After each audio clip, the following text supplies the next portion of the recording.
Heterogeneous populations and homogeneous electorates.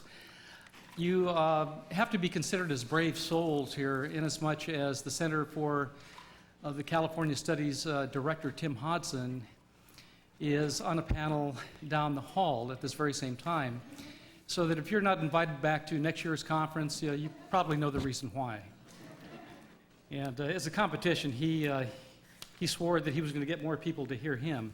But I think we have a good draw here.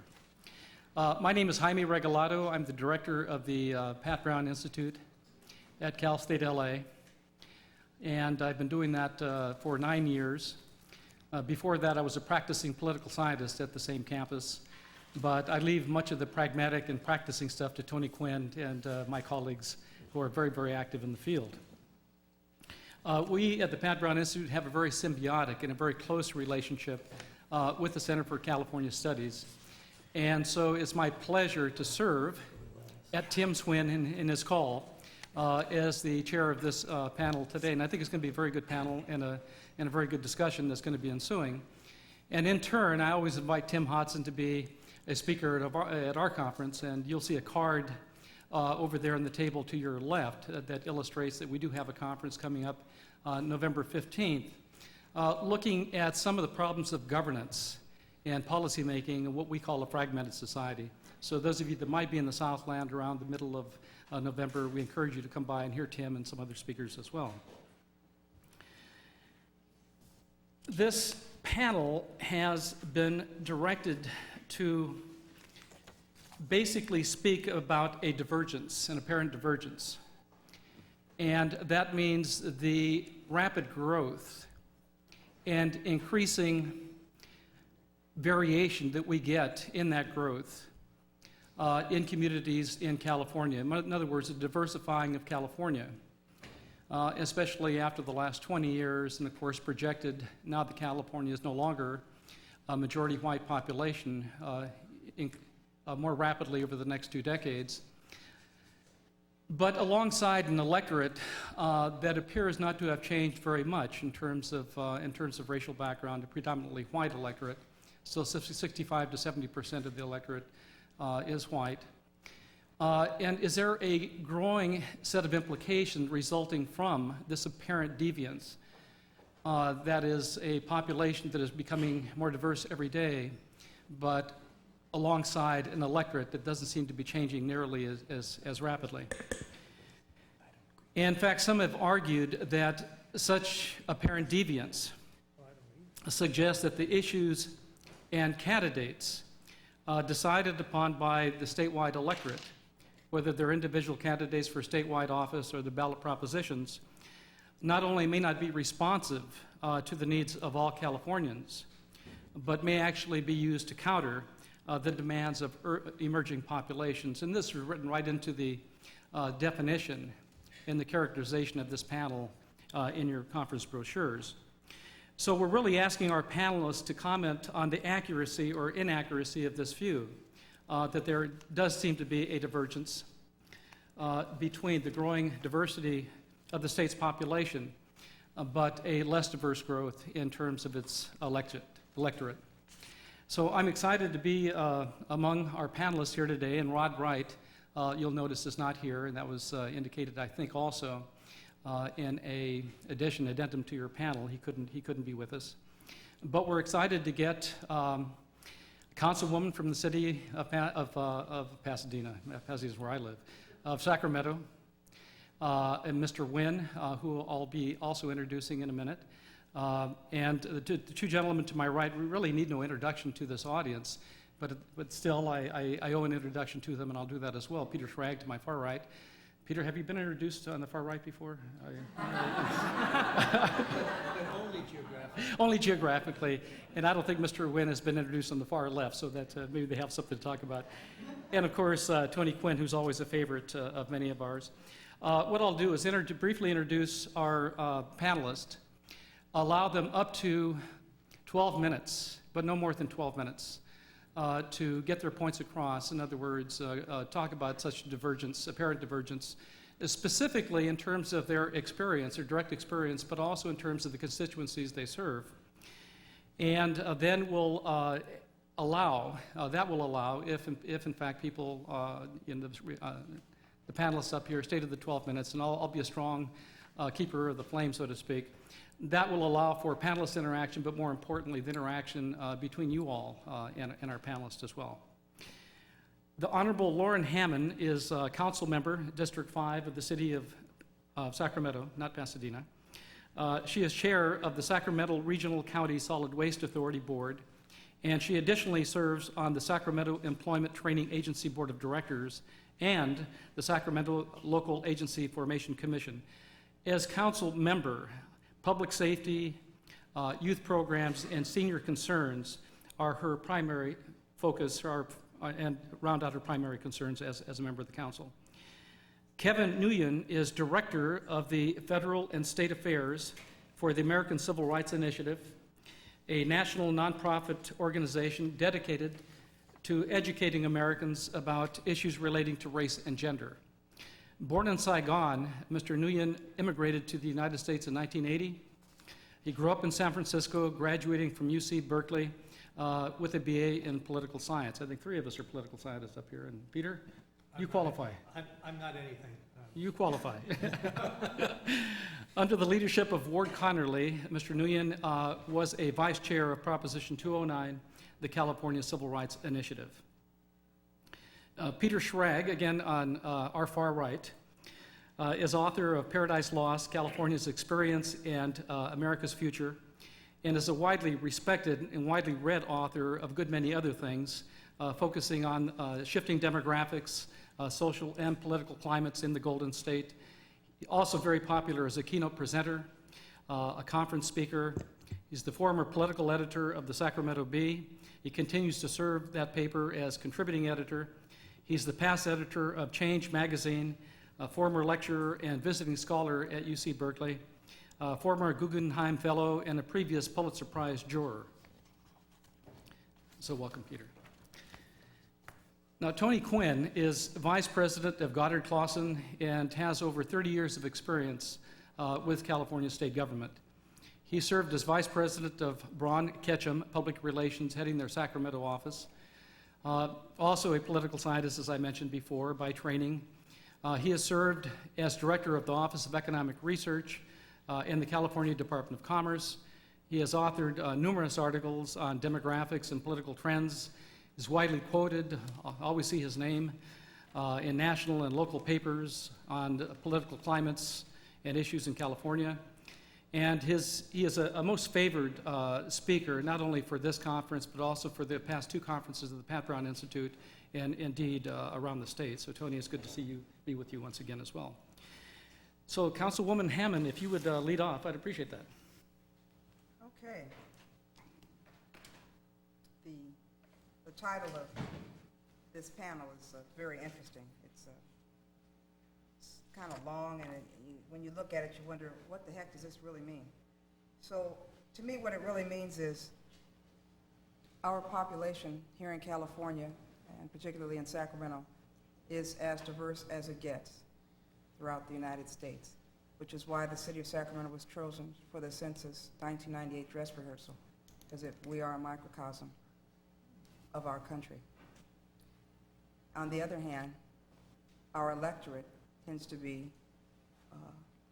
Caucasian and influential in that they tend to be in the middle to upper income bracket. In the very end, it's all about money. We talk about discrimination, Proposition 187, Proposition 209, Proposition 227, so that's illegal immigration, preferential treatment, and English only. Why were those things brought up? Because in the end, it's really a discussion on discrimination.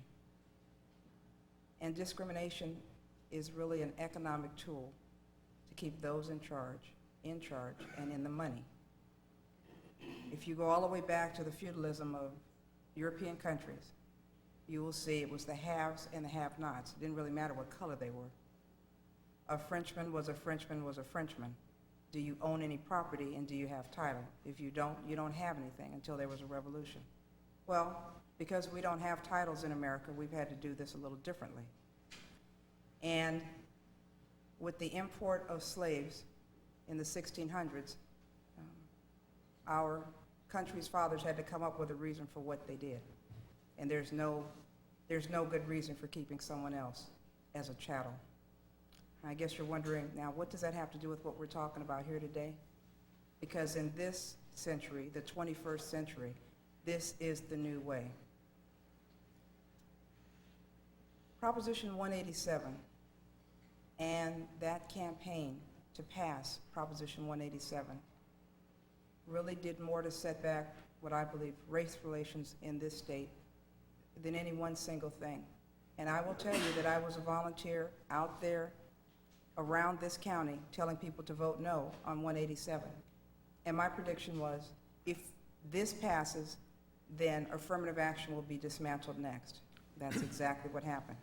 Let me give you some statistics to talk about and highlight the difference between the population and those that vote.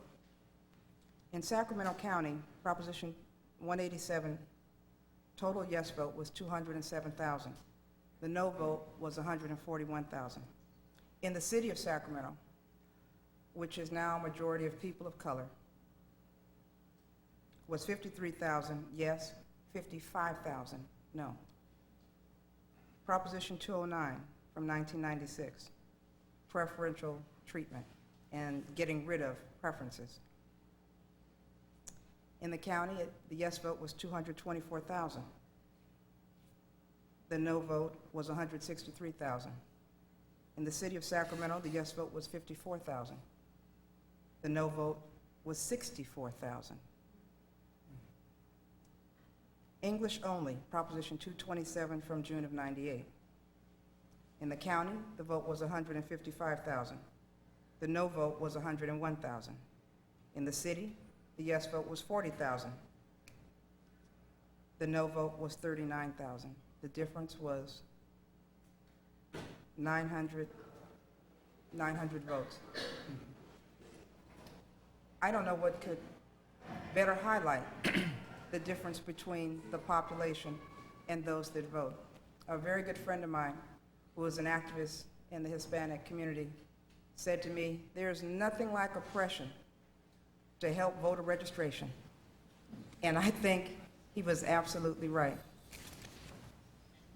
We can't count the increase in the people of color that have voted, registered to vote, since these divisive initiatives, because we no longer keep those kinds of statistics with the Secretary of State. That has been done away with. In some folks' zeal to make everything homogeneous, you have no way of verifying whether discrimination continues. I think that's a mistake. So you have to cross-reference with your census data, which does tell you race and income, and your voter data. That is time-consuming, to say the least. Let me highlight one other thing for you. For years, we tried to pass a school bond for the Sac City Unified School District, and it failed twice in a row. And the conventional wisdom was it failed because the school board wasn't responsive to the needs of the children and the parents. Well, you know what? It finally passed in '98, and it passed because the parents voted. I've walked in these precincts, I've walked in these districts, and I've talked to the parents. And when the parents didn't vote for their own children, the bond was not going to pass. And the children in our public schools have been a majority children of color for the last decade. Now that the parents are getting engaged, you're starting to see a difference in voting. And I'm only going to refer to the city and the county of Sacramento because that I know off the top of my head.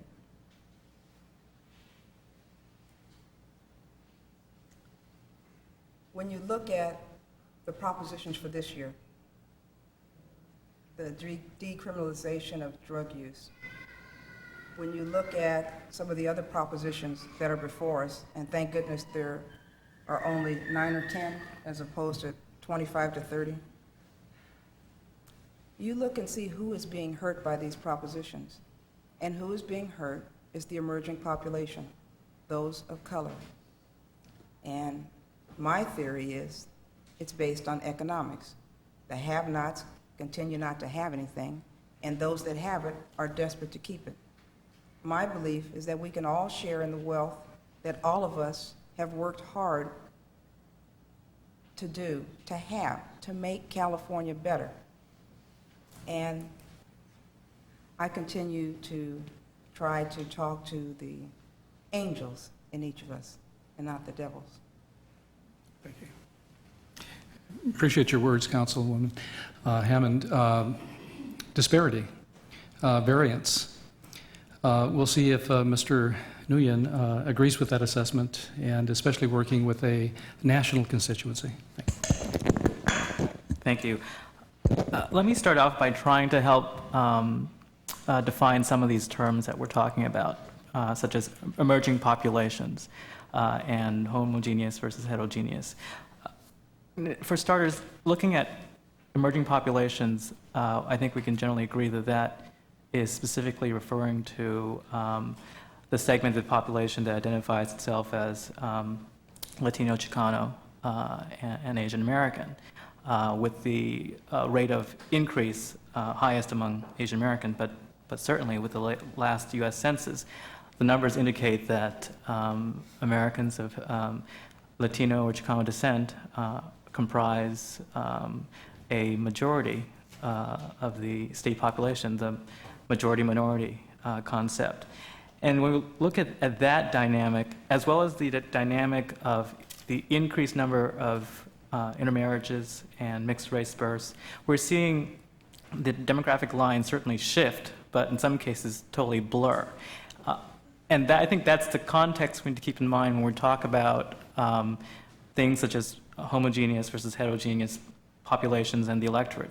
Because, for example, when you talk about a heterogeneous population, within each quote-unquote population, there's a very diverse range of views and ideology. For example, among Latinos, there is a lot of conservative views, particularly on issues surrounding abortion, gay rights, and a number of other social issues. Whereas there is a lot of concurrence in views when it comes to issues surrounding public support, public services, taxation, spending, public works projects, and so forth. So we need to keep that in mind when we're examining the way that the electorate votes along racial lines, because within those particular subsets, you're seeing splits that are even self-evident in such high-profile initiatives, as the Councilwoman mentioned earlier, such as 187, 209, and 227. Because when you look back at the voter turnout, let's take 209, for example, the initiative ending race and gender preferences in 1996. That year, of course, was a presidential election, so there was a large turnout. And certainly it wasn't a case in which the voting population was much more unrepresentative of the population at whole, because there was a massive GOTV effort both on the part of Democrats and Republicans. And in that election, you saw the demographics on the 209 vote break down roughly along these lines, in which 4 out of 10 Asian American voters voted in favor of 209, 1 out of 3 Latinos, Chicanos voted in favor of 209, and 1 out of 4 blacks voted in favor of 209. And when you look at that sort of dynamic going on, you get a sense of that you have to challenge your preconceived views about what it means, what race means in America, and certainly in California, because California, being the trendsetter demographically and politically, is going to be sort of the cliche as it is, the laboratory, the lens through which America views our ability to interact and our ability to govern ourselves. And in this structure, let me point out the irony of the way that the California government was set up in the first place as a very progressive form of government with institutions that were supposed to be responsive to the people, particularly the mechanism of the initiative, which Mr. Schrag talks about in Paradise Lost, and I'm sure he'll cover that. That mechanism has been in place and has been responsive to the people, sometimes lesser than other times, but when you look at some of the recent initiatives, 209 I just mentioned, but 227 had a large Hispanic constituency, and as did the Knight initiative surrounding same-sex marriages, where a lot of voters of different ethnic and racial persuasions were split, sometimes in the middle, and expressed themselves in a way that was very much representative of the population as a whole. Those votes, whether it's on initiatives or for governor, do in fact reflect the general view of the general public opinion. It wasn't as skewed a result as one would expect if you compare public opinion polls of all people versus the public opinion polls of likely voters. Now, certainly on some issues, there's a great variance. Issues surrounding taxation and issues surrounding public works and bonds, to be sure. But on some of the social issues, you see less of that divergence or disparity, which proves and disproves the thesis that, after all, we're talking about today, which is how this divergence ill serves some of the emerging populations. And in some cases it does, where there's where there is a clear effort, or there is rather more ethnic bloc voting. But you see a lot less of that these days, and I predict you'll see a lot less of it in the near future, where there'll be cross coalitions of different ethnic racial groups that will rally behind certain issues. And when you look at that dynamic, you're less able to discern what is necessarily a homogeneous population and compare that to the electorate, because the lines, again, will be blurred as it is blurred along demographic lines. Thank you. I think that note about cross coalitions bears some important watching. In specific regions of California, the San Gabriel Valley in Southern California is a region that contains 21 distinct cities, including Pasadena. And it really, especially the western portion of that region of the San Gabriel Valley, has emerged Asian populations as well as emerged Latino populations that are now competing against one another in cities like Monterey Park and Alhambra and San Gabriel and El Monte and some others, where we hadn't seen this before. So the new dynamic there is to see if coalescence can take place among Latinos, among Asians, around specific candidates and break away from what Mr. Nguyen was referring to, which we used to call kind of racially polarized or racially preferenced voting patterns. So I think the call is still out there, and the experiment is still out there for that as well. Exciting to watch, though. Peter. Thanks. I think that the presumption of this panel and the statement that you have in your program, I think, is correct as of about 4 years ago, or maybe a little longer. And to some extent, it's still correct, obviously. It certainly explains a lot of the politics of the 70s and 80s, or I should say even through the 90s. I think things are beginning to change, and they're beginning to change as a result of the very things that Council Member Hammond has talked about. Prop 187 had an enormous impact, not only on voter registration in the state, but on political behavior. It's if the difference between the politics of 1994, when Prop 187 was on the ballot and Pete Wilson went gung-ho, and we had the commercials about they keep coming on television, those horrible commercials, and the ethnic politics of the year 2000 are like night and day. That's not to suggest that things have been solved or anything is wonderful, but the difference is quite substantial on a number of fronts. Number one, the percentage of Latinos who are registered and or who vote, I shouldn't say registered, who vote, which was around 8% in 1992 of the electorate, is expected this year to be around 14 or 15%. More important, or maybe as important, there appears to be, and this is where I take a little bit of issue with Mr. Nguyen, there appears to be a difference between the Latino voters who were registered before Prop 187 and the Latino voters who registered after Prop 187. The latter being because they're younger, because they had the 187 experience, for whatever reason tending to be, to put it in the most crude terms, more anti-Republican than the older generation. Perhaps for a lot of other reasons, economic reasons, the sort of familiar political analysis that you can apply to it. But in any case, that situation is changing. And I think a lot of other things are changing as a result. George W. Bush's politics are very different from Pete Wilson's politics. Always were, by the way, but certainly one of the reasons that George W. Bush was a favorite of a lot of people in the Republican establishment, I shouldn't talk before Tony because he'll correct me, was certainly because he had a very different appeal, and because there was a sense, I think, certainly in the California Republican Party, among the more thoughtful leaders, including a number of people in this building, that somehow this craziness had to change direction. And I think that's one of the reasons why George W. Bush, with his strong support among the Latinos in Texas, was, I think, one of the people they looked at very early on. I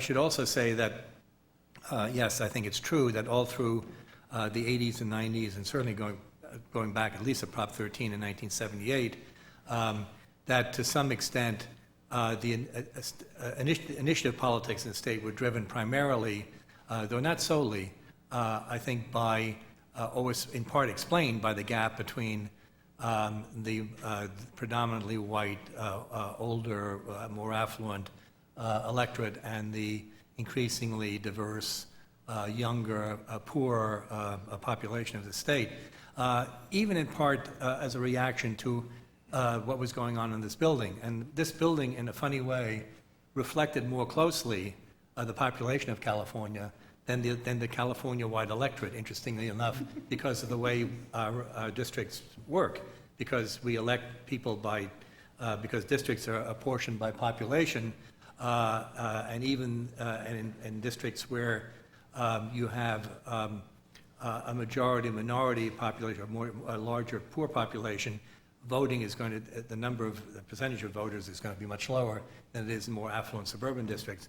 So we actually had a legislature, and I can explain this more closely later on if you want, which I think tended to be more liberal, more sensitive to minority issues all through the 70s and 80s and 90s than the electorate as a whole. And the electorate, on a number of issues, crime, welfare, taxation, you name it, the electorate then resorted to the initiative to, in a sense, trump the legislature. And when we had term limits come in the year 1990, the poster child of the term limits campaign was Willie Brown. I hope he's not listening. I'm sure he's in San Francisco. He'd agree.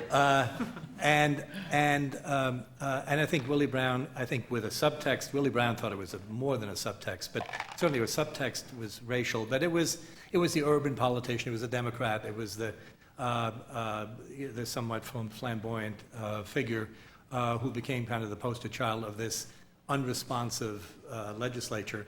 And clearly the division between the population and the diverse population and the still relatively homogeneous electorate, I think statewide electorate, had a lot to do with that. I think that is also changing. As I say, I think the rhetoric, a political rhetoric, is very different. Council Member Hammond alluded to the drug initiative on this ballot, Prop 36, which is in fact, as a number of other things have been recently, which is in fact in crude terms, a left-wing proposal, certainly not a right-wing proposal, proposes to decriminalize drug possession and nonviolent offenses, and certainly the sort of ongoing criticism of our sort of national drug policies, which is wide and deep, but certainly one of the issues is that it has fastened in disproportionate numbers of, particularly on African Americans, and this is I can't think of many African American leaders in the state who I would think would oppose Prop 36. I think for that reason alone. Again, I don't want to speak for other people. I don't speak for African Americans. I don't speak for Republicans. But though I have to say, Jaime, that when you said, was I ever introduced as on the right, I live in Oakland. I spend a lot of time in Berkeley, and a lot of things I do in Berkeley, I am introduced on the right. So I just want to make that disclaimer. But in any case, I think things are changing. I think they're changing slowly. The Latinos now make up roughly, 33% of the California population, and between 14 and 15% of the electorate. But if you count all the age factors and all of the other factors that citizenship and all the rest of it, that's actually not so far off what you'd expect, no matter what name you would put on that subgroup. So I think things are beginning to change, not fast enough, I'm sure, but I think we have to be careful that even the things that we said about things, including things I said in my book 2 years ago, are changing. And I think that's an important factor to keep in mind. Well, thank you, Peter. Everybody's keeping time. Well, Tony, it's our pleasure to welcome you back. Thank you. I always enjoy coming. I kind of asked to go last. I just wanted to hear what everybody else had to say, and then I could, of course, reflect on it and respond on it. I agree with a lot of what my colleagues have said. In looking at this topic, the homogeneous, heterogeneous, I got actually some figures. I'm not going to bore you with too many of them, but take a look at the Secretary of State's breakdown of just exactly who the voters are. Now, we have a state that, look at the year 1996, which was referred to earlier here, a state that's somewhere over 30 million people. We'll know from the census, and I gather that the census count will be much more accurate than in the past, that there'll be much lower undercount in the state. So we'll get a pretty complete view. The Secretary of State's numbers show that in 1996, of the 30 million or so Californians, 19.5 million were of voting age. Now, right away, you see a big difference here, because one thing we know demographically is the Latino and Asian populations are much higher in the under 18, that is school-age children, than they are in the over 18. The white and the black populations in California are older than the average. So automatically you would find a larger number of whites and blacks. I think it's just not a single racial matter. If you divide the state into its four racial groups, you find that two are in the younger category, two are in the older. Thus, it is not surprising that whites and blacks have held most of the political power in California over the past 30 years. A second matter, when you take the 19 million or so eligible voters, that is people over the age of 18, you'll find that voter registration is about 15 million. As a matter of fact, it was 15.6 million in 1996. Now, out of that voting age population, you have to exclude another category. You exclude everybody under the age of 18 because they can't vote, obviously, until you're 18. You also exclude the non-citizen population of the state. We have one of the highest non-citizen populations of any state.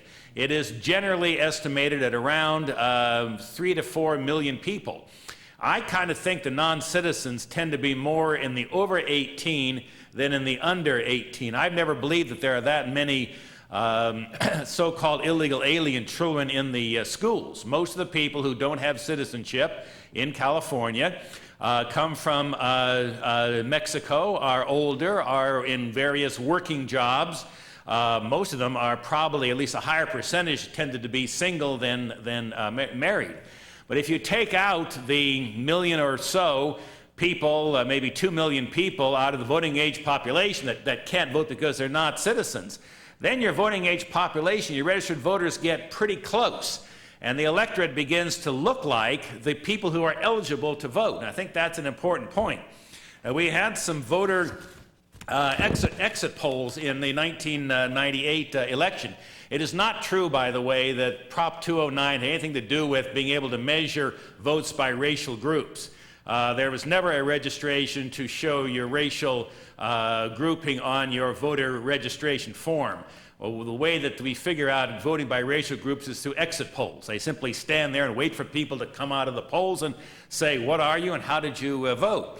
Anyway, the two best exit polls in the state indicated that the population of voters was between 64 and 74% white in the 1998 election. Both exit polls showed the Latinos at 13 to 14%, so that's probably pretty close. There's some disagreement as to the black and the Asian American vote. One poll had it up at black voters as high as 13%, another said 7%. Basically, it's thought that black voters are pretty much at an average of around 8% of the state. Asian voters are probably pretty close to the same number. Now, what is happening, of course, is people are getting older. The under 18s are moving into the voter registration pool, and they are registering to vote. So while the percentage of Latinos in '98 was 14%, it's probably going to rise a point or two this election. It will continue rising, I think, until the Latino percentage of the vote probably gets to around 30%, which is kind of right now what the Latino percent of the population is. That is, the percentage of population, percentage of vote will get closer as Latinos age. Same is true with Asians. The political impact of this has been a godsend for the Democratic Party for reasons that Peter mentioned, and Peter's absolutely right. The reason that the Republicans in California went overwhelmingly for George W. Bush was they looked at his Texas record. He got half of the Latino vote in a state where there's a higher percentage of Latinos voters than California. And Pete Wilson, as you'll notice, has totally disappeared from the scene. He was not even allowed to endorse Bush. I think Bush has never been Bush never been in the same county in California that Pete Wilson has been, so far as anybody can tell. What's happened with the Republican vote is Republicans have moved out of the state. While this state became more Democratic over the past half dozen years, all of our neighboring states have gone more toward the GOP. Arizona is a more Republican state. Colorado certainly is. Oregon now is. Liberal Oregon is not as liberal as it used to be because there's a lot of retired former aerospace workers from LA living in Oregon now, and they tend to be more conservative. I personally think that California has become pretty much of a one-party state and will remain so, and I don't expect in the end that Governor Bush is going to get a spectacular non-Anglo vote in this election. He'll do better than Dan Lundgren did. You can't do any worse, hardly. He'll get most of the conservative Asian and Latino voters back that drifted away. But for the short term, these demographic trends are going to make it more difficult for the GOP in the future. Finally, let me just cover a couple of quick things here. The two things that changed the makeup of the legislature that relate to this whole issue are two things that the liberal side of the aisle thought were just awful, and they were term limits and having reapportionment by a bunch of old white judges.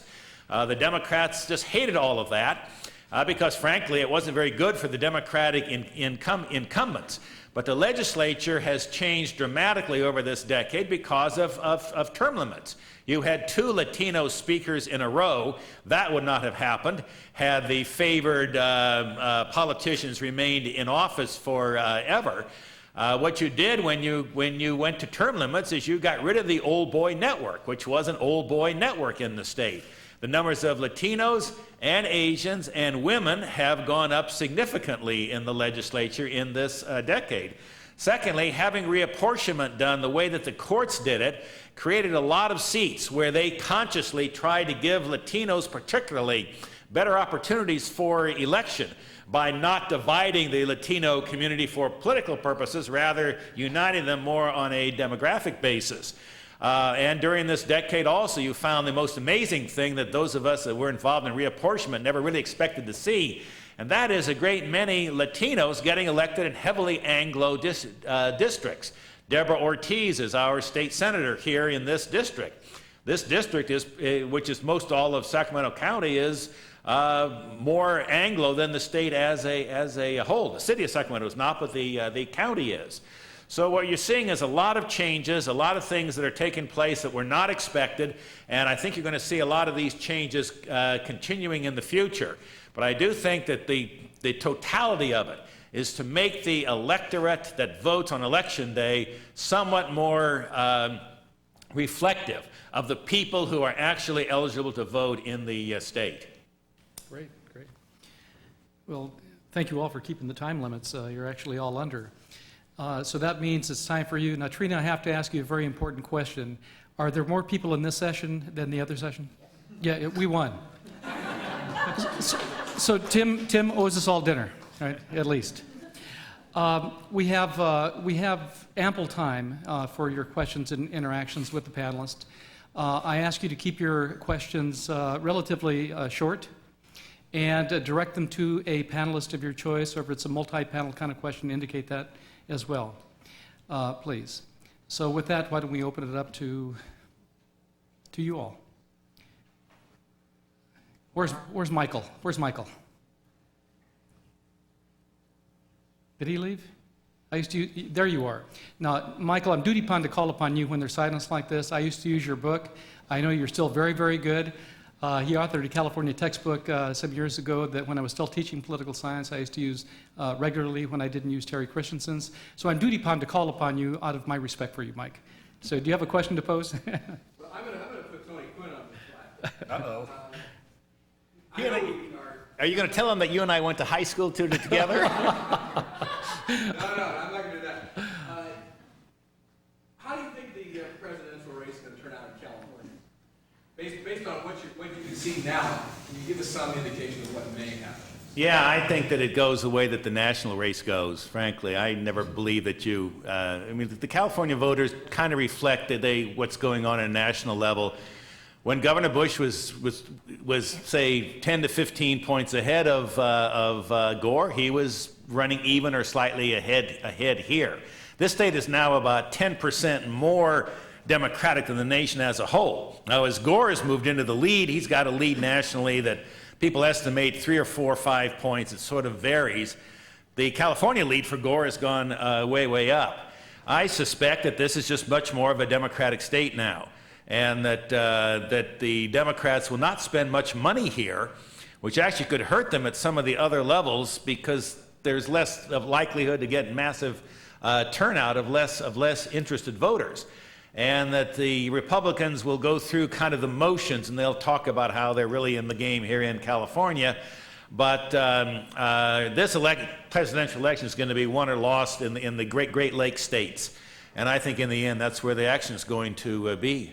Let me ask you a follow-up question. It certainly appears that Gore has a lock on California. The fact that it's clear that he'll win California, will that increase the number of Nader voters? Because a lot of people may say, well, I know that Gore's going to carry California, but I'll make a statement of principle and vote for Nader. I don't know. I don't like my other panelists to chime in, but my sense is Nader actually didn't do badly in California in '96 when he didn't run any campaign at all. He got more than 2% of the vote. I think he was the largest third-party vote. I suspect he's going to get a higher third-party vote here. And it'd be a little higher than the polling shows, but I don't have any other. That's just kind of a guess. The real purpose of the Nader campaign is to get 5% of the vote nationwide. So they get the money that Buchanan has. I would agree with you, and I think my bet has been, I've actually said that in print, that as the Gore gap goes up, the number of people who would be inclined to vote for Nader because they figure it's a free vote will increase. if on the other hand, they feel that their vote might cost Nader the election, or Cost Gore the election. Gore the election. I really don't think, that's a very strange Freudian slip, but anyway, would cost Gore the election, then they would be less likely to vote for Nader. But as the gap increases, that's my guess. But that's a sort of, that's my person on the street poll of 3 people, and it's not exactly scientific. That counts. I would tend to agree with that, because I don't think a disgruntled Republican is going to be in the Green Party.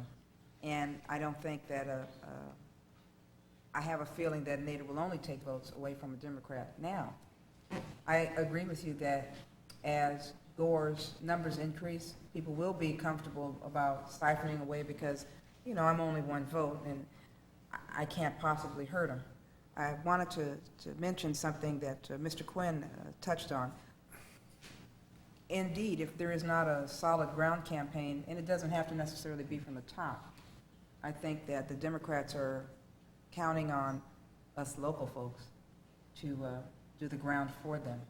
And that sometimes works, and sometimes it doesn't. But I think that Gore is so popular in California, I'm pretty sure he's going to take it. Now, I'm not sure what Ralphie's going to do, but I tend to agree with Mr. Schrag.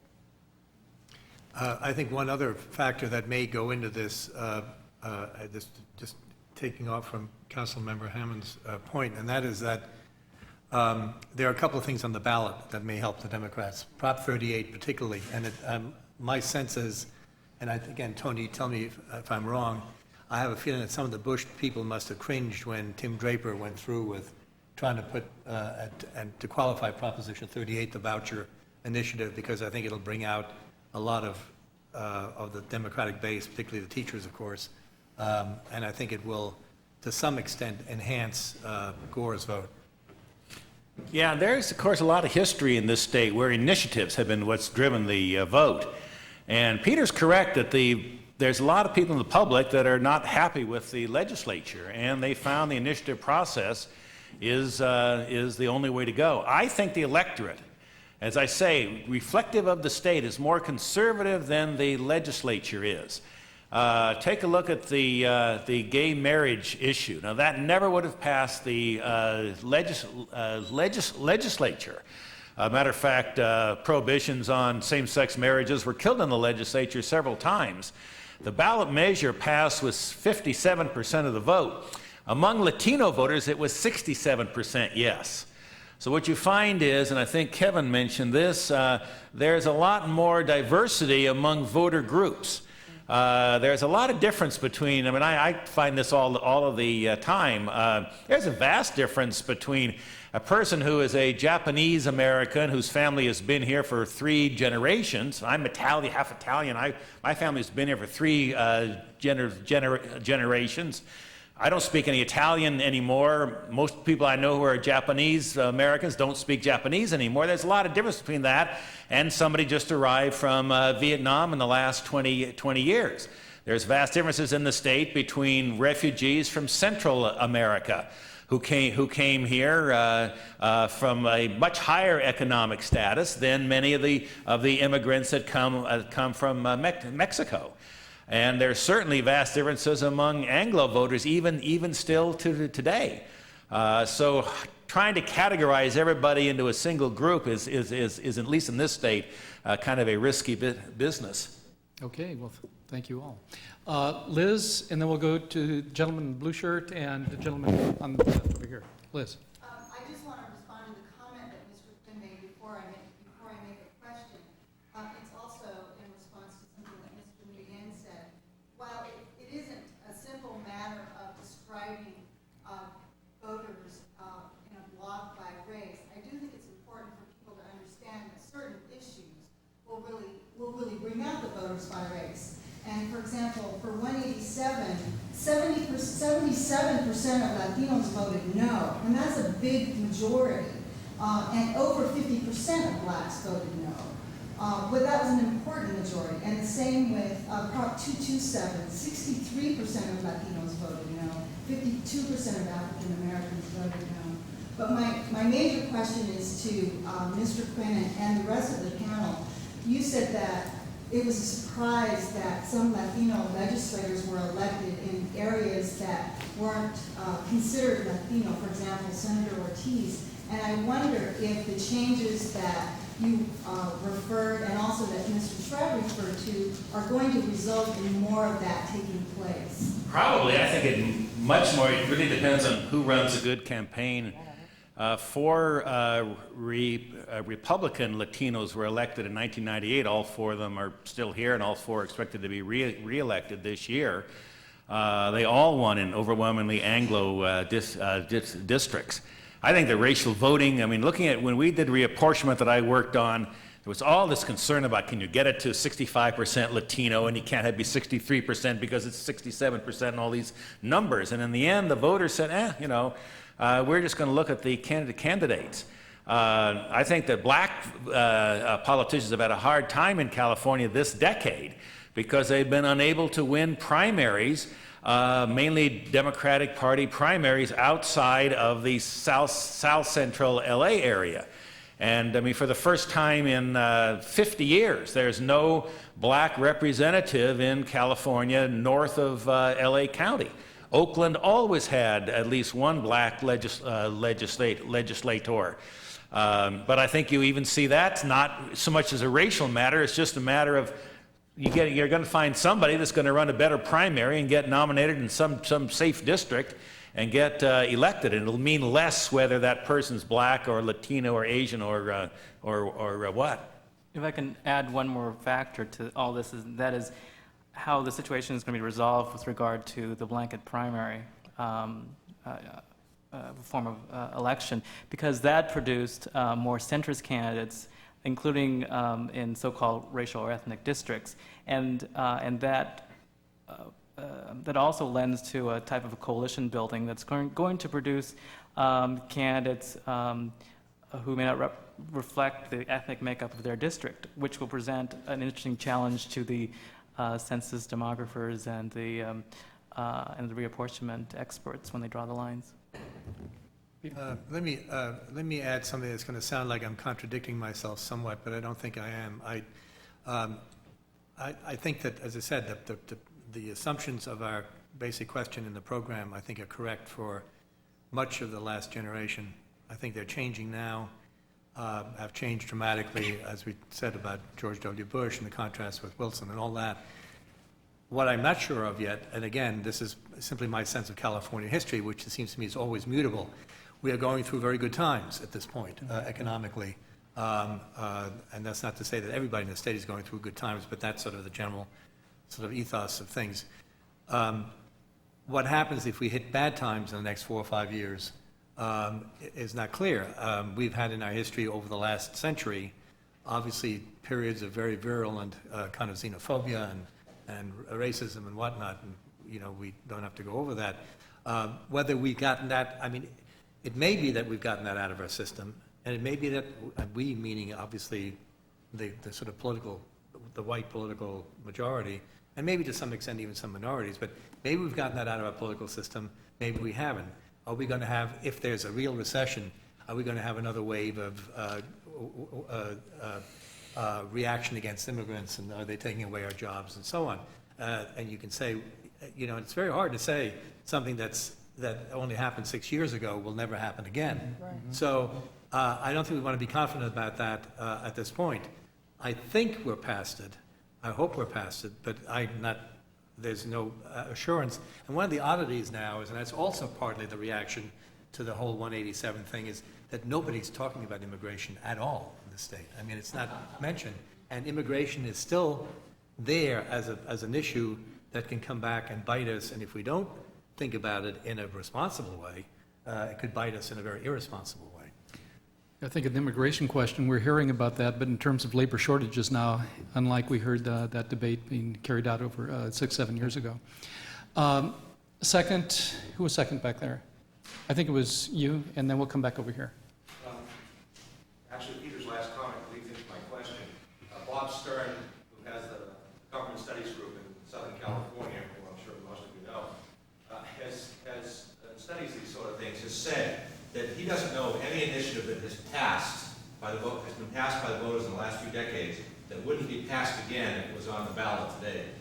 Given the comments that you've made about changes in the electorate, do you think that still holds true? No. I really don't think so. And I'll say it and base it on what I've already said earlier.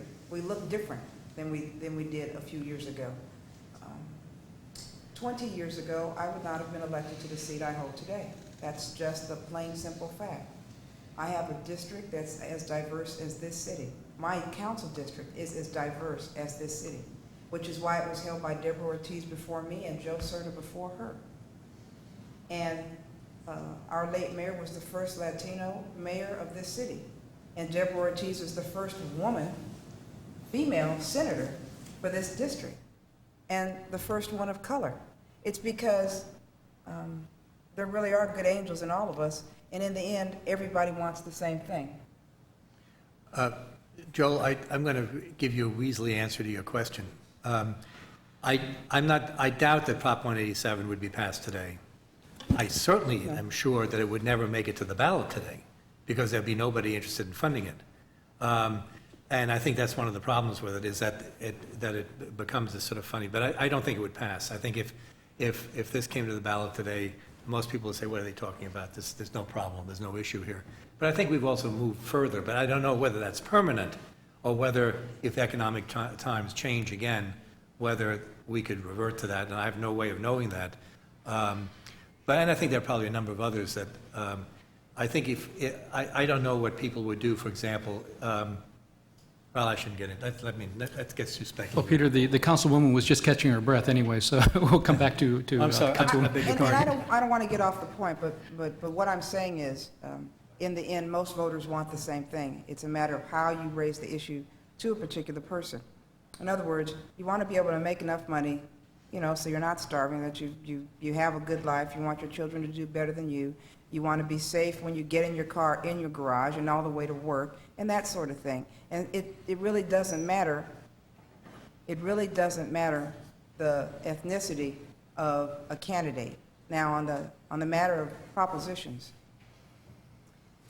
unfortunately, some of our propositions may have some racial motivation, but let's understand that that's simply hiding behind economic motivation, because that's what it is in the end. As an example, 209. If 209 was on the ballot again, would it pass again? I don't know. I want to say no, it wouldn't. But if you get enough people who believe that their son is losing that spot in a medical school because of some woman of color, then yes, it would pass if it's written the same way it was. And there was extensive polling so that it was written the way it was. So when people looked at it and it said it gets rid of preferential treatment, they were thinking that, well, okay, this takes care of racism. They weren't thinking it takes care of reverse discrimination. And so I think it really depends on the issue and where we are. Right now, we're really good economically. And so the threats that we thought we had in the 90s aren't as prevalent as they once were. And I think it's also important to note that as we change and our families become multicultural. 25 years ago, every third person didn't have a child that was dating somebody that didn't look like them. That's really starting to make a difference in how people think. My suspicion is that all three of the measures that we've talked about, 187, 209, and 227, would pass again. 187 was a send them a message kind of initiative. I don't think the public in California really ever expected it to go into effect. They were not really interested in tossing a bunch of kids out of school. But they were very unhappy about the fact that we appeared to have an open border, that they viewed cases of immigrants committing crimes, cases of immigrants they thought coming across the border to have children in public hospitals here, and they were mad about it. And that's why it passed in the large margin that it did. Now you'll notice, and Peter's right, there's no desire to go do that again, because I think the public wanted to get its point across that they wanted something done. And actually the Congress did tighten some of the rules of eligibility relating to illegal aliens in welfare systems in the welfare reform bill that President Clinton signed a couple of years later. So what the public wanted out of that, they mostly got. I think the public has been satisfied with getting rid of racial preferences. I still think they want a higher numbers of non-Anglo, non-favored, non-whatever kids in higher education. And what they think is happening now is that there are other ways of other than simply racial preferences of achieving that. And actually, you look at the numbers for the UC system, there are increases, I believe, at quite a number of the campuses in both Latino and black populations following 209. And I don't think the public has seen that there's been anything that's particularly gone wrong there. As far as the bilingual education bill, English only, now that's being viewed as a great success. There's this big study out that the scores are up, that English immersion is working, and I think if you went back to the public with that today, you'd find a higher yes vote for it than you had just 2 years ago. Yeah, I think I take issue with the study about 227, but you're right, I think it would pass again. And it will pass, by the way, in November in Arizona, where it's on the ballot. It's a very similar measure. It's also clear, and I think Kevin can say much more about this than I can, that Prop 209 would have passed in Florida this year if the court had allowed it on the ballot. All the polls indicated it would. Jeb Bush, the governor of Florida, did contortions to keep it off the ballot or to undercut it, and in fact, to some extent, implemented a kind of watered-down version of by doing a 20% higher education plan, admission plan, similar to Texas. So I think insofar as we have those indications, yes, I think it would happen. I'm not sure about 187. I think that's done, and I'm not sure that I don't know about 209 but I think 227 would pass again quite easily and will pass in Arizona, even though I don't think it's actually produced any great results.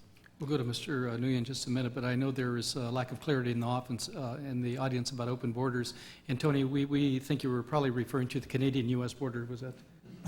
No. The view was that there were other open borders besides the Canadian border, at least in 1994. Actually, he was talking about the border with Arizona. With Arizona, okay. Mr. Nguyen, please. With the 209 issue, Mr. Schrag alluded to using Florida as an example because there was an initiative that was planned for 2000 in Florida, and the polling showed that in a state as complex and as diverse as California, that issue would have passed almost as high as 3-1. And in California, there were polls done subsequent to the 96 vote, which showed an even greater percentage of people wanting to affirm the vote and have the vote enforced.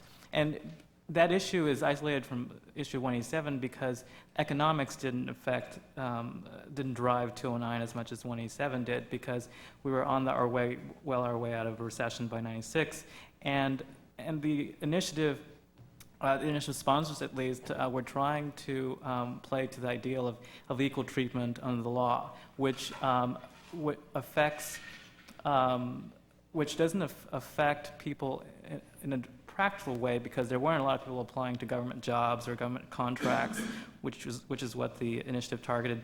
And for those who are applying to selective colleges, public colleges, that number is finite. And so that's going to be a pressing issue, whether it's 96 or 2000 or 2006. It's an issue that is going to be very much on the minds of anyone if a vote were to come up again on that issue. Okay, a quick follow-up by the councilwoman. Only that the city of Sacramento has just completed a disparity study since we don't have Maybe Weeby anymore, we have emerging small businesses. That way we have an outreach that is colorblind, like 209 is supposed to be. And the problem is that we have an underutilization in every category, professional, business services, supplies, as well as construction, for every group except white males. And the issue is, for those companies that are headed by people of color, they are no longer even asked to be a subcontractor or a subprime or asked to partake in the professional service, and definitely not in supplies, because they think those that do win the bids don't believe they need to ask anymore, that they don't need to outreach. And I think that that's unfortunate. To put that issue back into the context of what we're talking about in this conference, as an example, that system of affirmative action didn't really speak to the changing dynamics and demographics of California, where the immigration level to California made people ask themselves, does it make sense that you give a preference to someone who's born here in this country, who may look a certain way, but you don't give that to someone who is of low socioeconomic status, who may have immigrated from Southeast Asia, for example, or the former Soviet Union.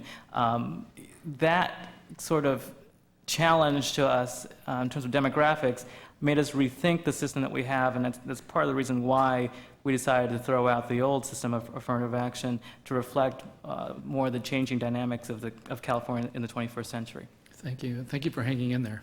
No, please, go ahead. My question basically is sort of a follow-up to what Mr. Nguyen said a little while ago, I touched on briefly.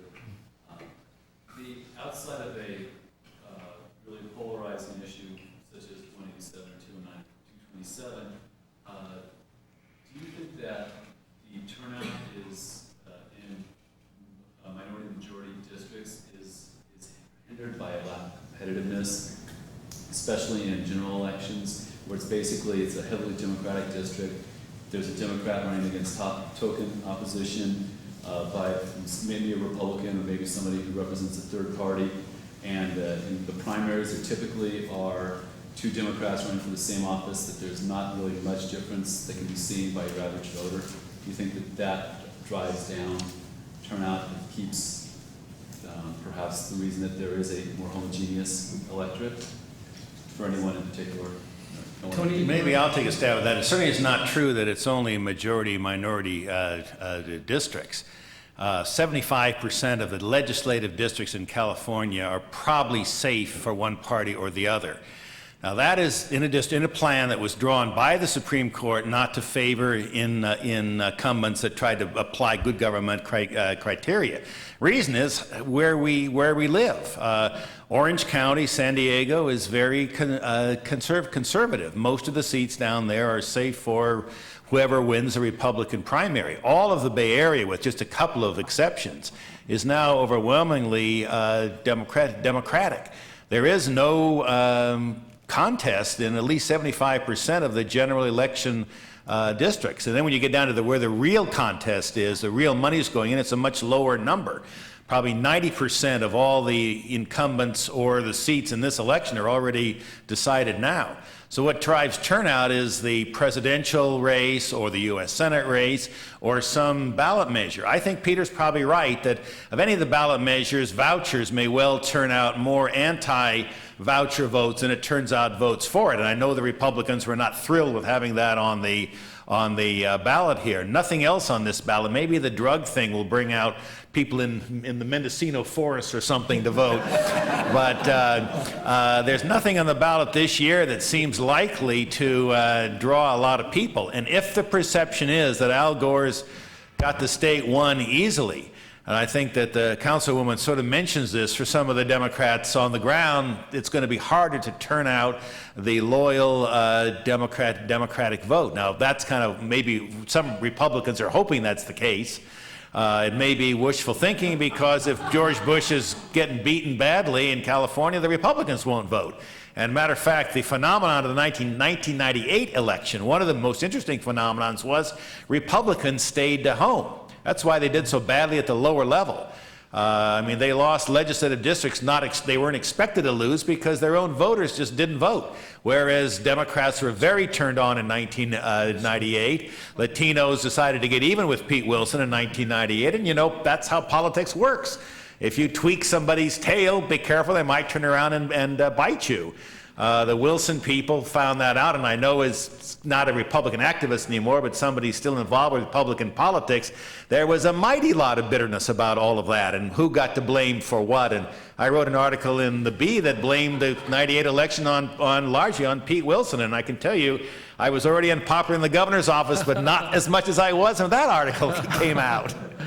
So you really can't tell. I just Okay, go wanted ahead. to- And then I'll go to Liz, because Representative Moldeff, if you have a take on his question, I think we'd like to hear it. I frankly didn't understand it. I'm sorry. Okay, Essentially, I don't have a California example, but you look at something like a Charles Rangel, who Mhm. has incredibly low turnout.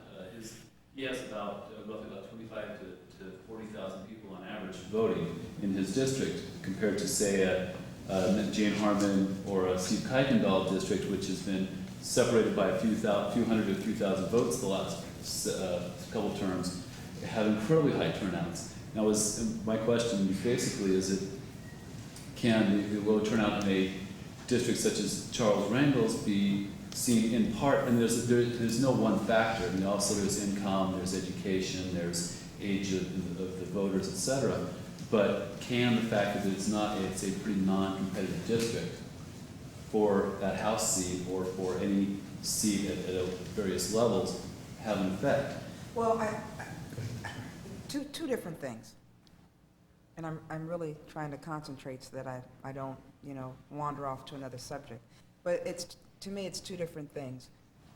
People really are more apathetic. Isn't that one of the panels that we had today? Mhm. Why we have such voter apathy? We have more people and fewer people voting. We have more people registered, but fewer people actually go to the polls. They can even vote at home. And there are varying reasons for that. And we don't know if the internet's going to make a difference or not. A safe seat, I don't think that necessarily suppresses the vote. But I do know that hot button issues and candidates with personality can make a difference by getting people to get off their backside and go out and vote, to miss the 6 o'clock news, because the greatest number of people who vote between 5 and 7. That's just the way it is. And for the presidential race here, I just wanted to correct Tony by saying when we talk about the ground campaign, and I mean the local nuance is the people who live closest to you are more likely to get you to get out and vote as opposed to some paid person from Southern California that doesn't know anything about your neighborhood. One of your neighbors comes to the door and says, "Hey, I'm working for so-and-so, come on and vote." You're more likely to get out and vote instead of, staying home and, I don't know, watching whatever's going to be on TV in November. we still have time. Liz? I just want to say that I do think in majority minority districts and safe seats, I do think that minority populations can be stimulated to come out. And I agree with, I can't remember which of the speakers talked about, it was Mr. Quinn talking about, for example, the anti-voucher voters coming out. I do think, for example, Latinos are very susceptible to that issue, to the voucher. It's not a clear-cut issue for the Latino community, and I think that if you can convince Latinos how they will be heard or how they will benefit by it as a candidate, I think you'll be able to draw them out. Yeah, the fascinating thing about the voucher issue, in national polling, not looking at this particular, and this one, I'm not even sure how serious this campaign is ever going to become. I mean, the teachers' union is much more aggressive in opposing the vouchers than the people that are for it seem to be. I'm not sure that you're ever going to see very much of a campaign here. But there's polling that shows that among African Americans, the idea of vouchers is about 50-50. So that's because of churches and schools. Yeah, Church. but I mean, that's the something, reason. again, it shows that not everything kind of is as you might expect it to be. Among Anglo voters, vouchers is going to go probably liberals yes, or liberals are going to vote no, conservatives are going to vote yes, in some sort of a traditional breakdown. But among Latino and African American voters, a voucher vote could be very interesting. I like looking at that stuff. And one of the first things I will do after the election is I'll look at how did those heavily Latino and heavily black districts vote on these matters and how different are they? I mean, the differences between the general public voting on the Same-Sex Marriage Act and the Latino vote was quite striking. Tony is absolutely right. Is this okay if I? Yeah, please. The polls, and particularly in cities, the polls of minority groups are very strong for the voucher, and particularly if it's defined as a means-tested voucher. I think as soon as you can sort of define it as this one in California is, as something that is going to provide a considerable amount of money, maybe a lot more money to affluent middle-class people than it will to poor people, it may not be as strong. But in lots of cities, the polls have shown that both Latino and black voters supported fairly heavily. And I think one of the tests of this one is going to be, not only do they put a lot of money into it, but to what extent, particularly on the issue of minority votes, to what extent will the leadership in the minority communities, and the black preachers particularly, begin to get actively engaged in supporting it. And I think that would be an interesting test. Do we think a factor is the giveaway of the Maui trip for the computers? Yeah, no, That'll be used both ways. Go back. Yeah, we've talked a lot about ethnicity and differences in ethnicity. And Peter, you talked a little bit about the fact that initiative voters in particular are older. And I'm wondering if certain issues like taxes, school finance, housing, if we're going to see some changes on those issues, which might appeal more to younger voters. I don't know. And I mean, obviously, the voters in general are older in California. It's not just on initiatives, on everything. They tend to be older. And Tony may be a better person to answer this, because I don't know. It's very possible that I don't know, for example, to what extent the no on Prop 21, which was a juvenile justice issue that Wilson ran in March, to what extent the no side actually activated a lot of young people on that. And I ran into lots, I have no numbers on this, I just ran into lots and lots of young people, or when you're talking about something political, the students will raise Prop 21. They won't raise anything else, but they'll talk about 21. That's a good point. And that I think brought out a disproportionate number of younger voters, or younger citizens.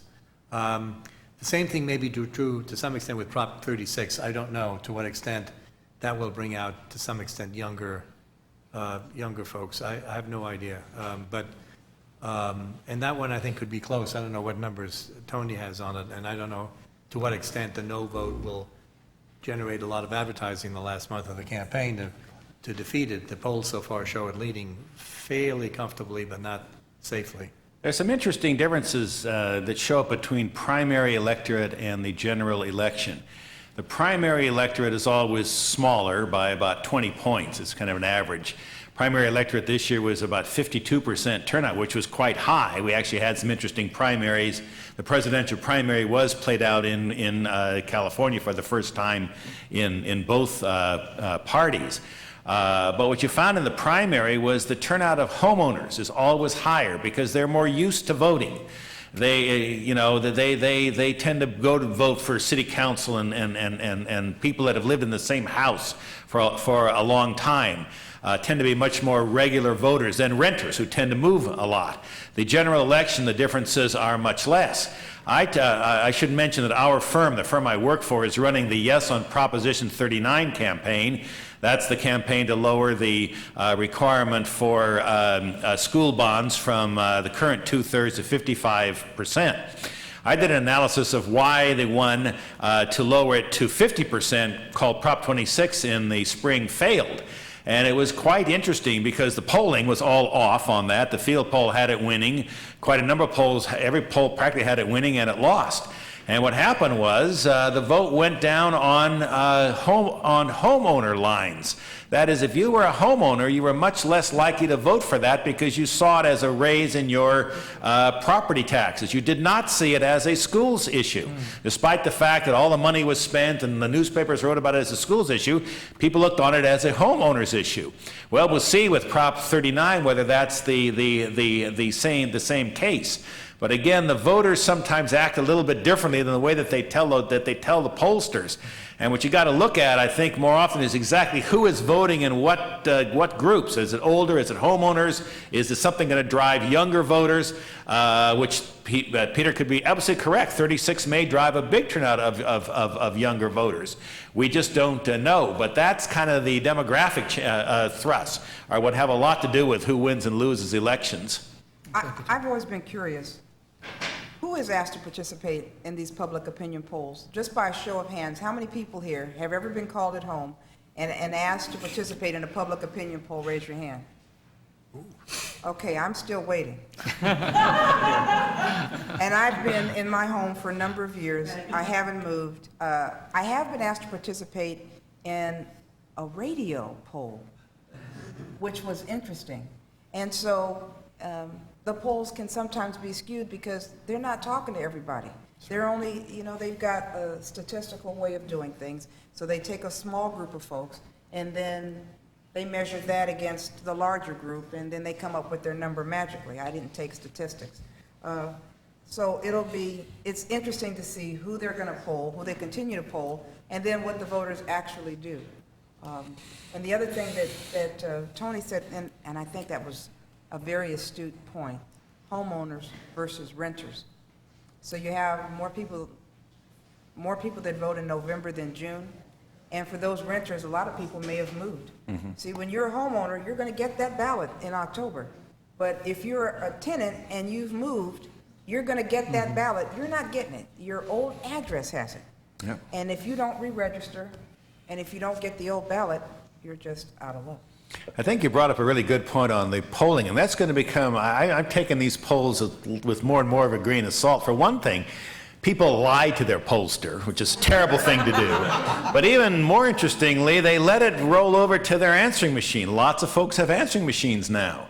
And I think these pollsters are missing a lot of voters. I'm not sure who the demographic profile is, but I'm so sick and tired of people calling me in the middle of dinner time trying to sell me something that I just hang up on them now. And I think this overdoing of the whole telemarketing is making it more difficult to do telephone polls.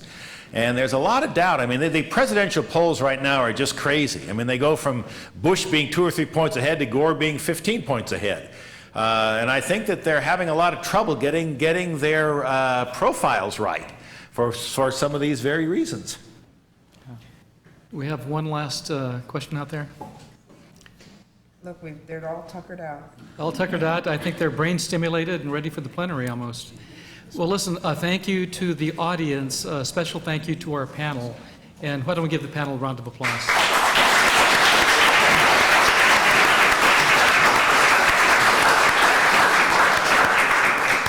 We'll see you in the hallway. Past 39. 2 words, caller ID.